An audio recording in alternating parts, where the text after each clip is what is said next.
कोर्टाचा निकाल तुमच्या बाजूने लागलाय, पण एका छोट्या चुकीमुळे, एका मुदतीमुळे तो निकाल हातातून निसटून जाईल अशी भीती वाटते का? हुकुमाची अंमलबजावणी करायला उशीर झाला तर काय होतं?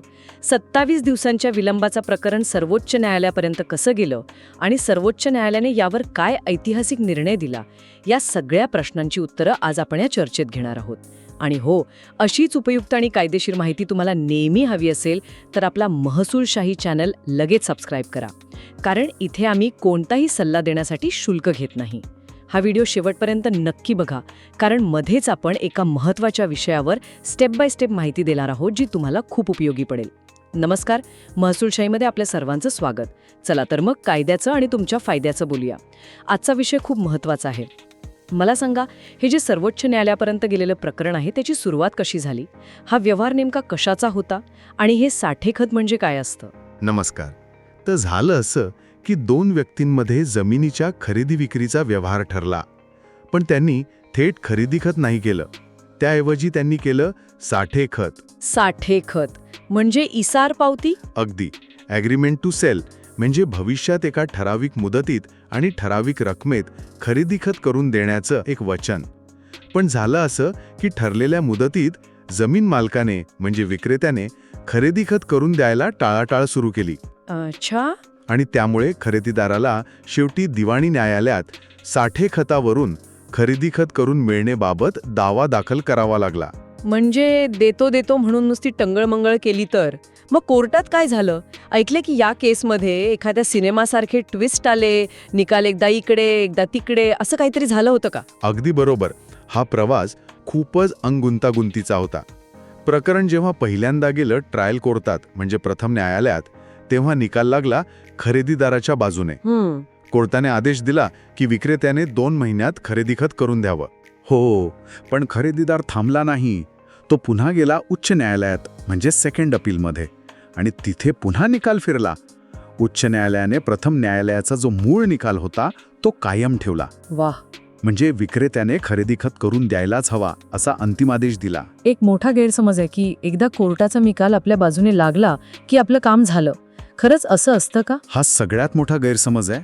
माझ्या अनुभवातून सांगतो, निकाल लागणं म्हणजे अर्धी लढाई जिंकणं. निकालाची अंमलबजावणी करण्यासाठी दरखास्त किंवा एक्झिक्युशन पिटिशन दाखल करावं लागतं. अच्छा. नाहीतर तो निकाल फक्त एक कागदाचा तुकडा राहतो. हे लक्षात ठेवा, म्हणजे पुढे त्रास होणार नाही. तुमच्यासोबत असं कधी झालंय का की एखादी गोष्ट जिंकूनही हातात आली नाही? कमेंट सेक्शनमध्ये नक्की सांगा. आणि हो, महसूलशाही चॅनलला सबस्क्राईब करायला विसरू नका. बरं, मग उच्च न्यायालयानं निकाल तर खरेदीदाराच्या बाजूने दिला, पण त्या निकालात एक महत्त्वाची अट होती असं कळलं, जिच्यामुळे पुढे सगळा घोळ झाला. ती अट नेमकी काय होती? हो, आणि ती अटच या सगळ्या प्रकरणाचा केंद्रबिंदू ठरली.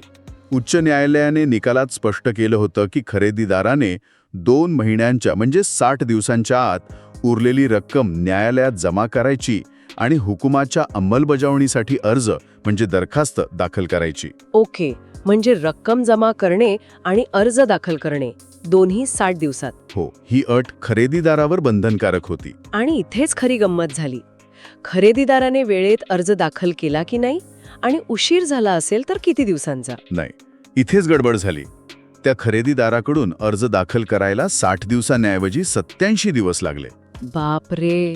म्हणजे तब्बल 27 दिवसांचा विलंब, डिले. आणि मग जसा हा विलंबाने अर्ज दाखल झाला तसं विक्रेत्याने लगेच हरकत घेतली की हा अर्ज मुदतीत नाही, त्यामुळे तो फेटाळून लावा. अच्छा. इथे क्विक फॅक्ट सांगतो. कायद्याच्या भाषेत याला लिमिटेशन म्हणतात. भारतीय मर्यादा कायदा म्हणजे लिमिटेशन ऍक्ट प्रत्येक कायदेशीर कारवाईसाठी एक वेळ मर्यादा ठरवून देतो. फक्त 27 दिवसांचा उशीर आणि प्रकरण पुन्हा न्यायालयात. मग या विलंबावर खालच्या न्यायालयांनी काय निर्णय दिला आणि उच्च न्यायालयाने काय भूमिका घेतली? इथे पुन्हा एकदा निकालात उलथापालट झाली. जे प्रथम न्यायालय आणि प्रथम अपील न्यायालय होतं त्यांनी खरेदीदाराची बाजू घेतली. म्हणजे त्यांनी विलंब माफ केला? हो, त्यांचं म्हणणं होतं की 27 दिवसांचा विलंब हा किरकोळ स्वरूपाचा आहे, तो माफ करून दरखास्त अर्ज चालवता येईल. पण जेव्हा विक्रेता पुन्हा उच्च न्यायालयात गेला तेव्हा उच्च न्यायालयाने हा निर्णय बदलला. परत बदलला. हो, उच्च न्यायालयानं म्हटलं की मुदत ओलांडल्यामुळे दरखास्त अर्ज चालवला जाऊ शकत नाही आणि तो फेटाळला गेला. म्हणजे खरेदीदाराच्या हातातोंडाशी आलेला घास हिरावला गेला. ही माहिती उपयुक्त वाटत असेल तर लाईक करायला विसरू नका. तुमच्या गावात अशी कायदेशीर अडचण कोणाला आहे का? कमेंटमध्ये गावाचं नाव लिहा. म्हणजे आता सगळी आशा संपली होती. मग खरेदीदाराने काय केलं आणि यावर देशाच्या सर्वोच्च न्यायालयाने काय निर्णय दिला, जे सर्वांना जाणून घ्यायचं आहे. खरेदीदाराने हार मानली नाही. तो थेट गेला सर्वोच्च न्यायालयात आणि सर्वोच्च न्यायालयाने एक खूप महत्त्वाचा, एक ऐतिहासिक निकाल दिला. काय होता तो निकाल? सर्वोच्च न्यायालयाचे निरीक्षण खूप महत्त्वाचे होते. पहिलं, ते म्हणाले की अशा प्रकरणांमध्ये अतितांत्रिक म्हणजे हायपर टेक्निकल दृष्टिकोन ठेवू नये. दुसरं म्हणजे ज्या व्यक्तीने इतकी वर्ष न्यायालयीन लढाई लढून केस जिंकली आहे त्याला निकालाची फळं म्हणजे फ्रुट्स ऑफ द डिक्री मिळालीच पाहिजेत. बरोबर. आणि तिसरं, त्यांनी म्हटलं की 27 दिवसांचा विलंब हा जास्त नाही आणि तो माफ करण्याजोगा आहे. शेवटी सर्वोच्च न्यायालयानं उच्च न्यायालयाचा निर्णय रद्द केला आणि खरेदीदाराला अंमलबजावणी करण्यास परवानगी दिली. म्हणजे न्याय मिळाला. हो. आणि एक क्विक फॅक्ट, या महत्त्वाच्या केसचं नाव आहे डॉक्टर अमित आर्या विरुद्ध कमलेश कुमारी. आपल्या वकील मित्रांसाठी हे खूप महत्त्वाचं आहे. वाह, म्हणजे न्याय मिळालाच. आमच्या प्रेक्षकांसाठी समजा एखाद्याचा निकाल लागला तर त्याने अंमलबजावणी करताना कोणती काळजी घ्यावी याची एक स्टेप बाय स्टेप माहिती द्याल का, जेणेकरून अशी चूक होणार नाही? नक्कीच. स्टेप बाय स्टेप बघूया. स्टेप 1, निकालपत्र मिळवा. निकाल लागताच लगेच त्या आदेशाची प्रमाणित प्रत म्हणजे सर्टिफाईड कॉपी काढून घ्या. ओके. स्टेप 2, मुदत तपासा. निकालामध्ये अंमलबजावणीसाठी काही मुदत दिली आहे का हे काळजीपूर्वक वाचा. स्टेप 3, वकिलांशी बोला. पुढची प्रक्रिया काय आहे हे समजून घेण्यासाठी ताबडतोब आपल्या वकिलांशी बोला. स्टेप 4, कागदपत्रे तयार ठेवा. दरखास्त अर्जासाठी लागणारी सर्व कागदपत्रे आणि जर रक्कम भरायची असेल तर ती रक्कम तयार ठेवा. आणि सर्वात महत्त्वाचं स्टेप 5, वेळेत अर्ज दाखल करा.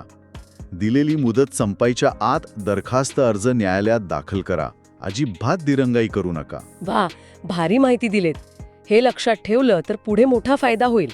जाता जाता तुमच्या अनुभवातील एखादा असा किस्सा सांगा जिथे निकालाची वेळेत अंमलबजावणी केल्यामुळे एखाद्या सामान्य माणसाच्या आयुष्यात मोठा सकारात्मक बदल घडला. माझ्या अनुभवातून सांगतो, एकदा असंच एका शेतकऱ्याच्या जमिनीच्या वाटणीचा निकाल लागला होता.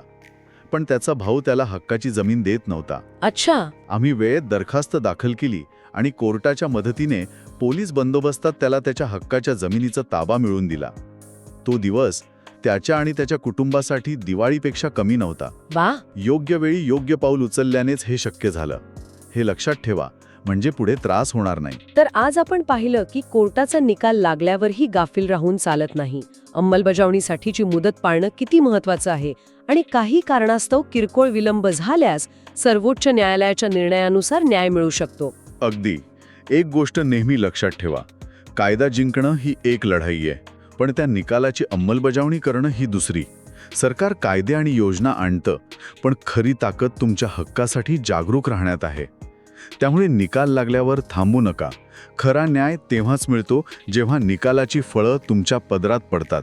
तुम्हाला महसूल आणि कायद्यांबाबत असंच सोप्या भाषेत मार्गदर्शन हवंय? मग आपला महसूलशाही यूट्यूब चॅनल तुमच्यासाठीच आहे. आता सबस्क्राईब करायला विसरू नका. तुम्हाला पुढे कोणत्या विषयावर माहिती हवी आहे हे आम्हाला कमेंट करून नक्की सांगा. पुढच्या भागात आपण जाणून घेऊ वारस नोंदीतील सामान्य चुका आणि त्या कशा सुधारायच्या. आपल्या व्हॉट्सॲप आणि टेलिग्राम ग्रुपमध्ये सामील होण्यासाठी डिस्क्रिप्शनमधील लिंकवर क्लिक करा आणि हा व्हिडिओ आपल्या गावातल्या व्हॉट्सॲप ग्रुपमध्ये जरूर फॉरवर्ड करा, जेणेकरून ही महत्त्वाची माहिती सर्वांपर्यंत पोहोचेल. आपणही कोणाची तरी मदत करून आशीर्वाद कमवा.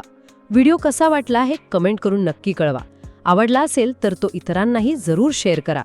आज इथेच थांबूया. लवकरच भेटू पुढील भागात. धन्यवाद. जय महाराष्ट्र.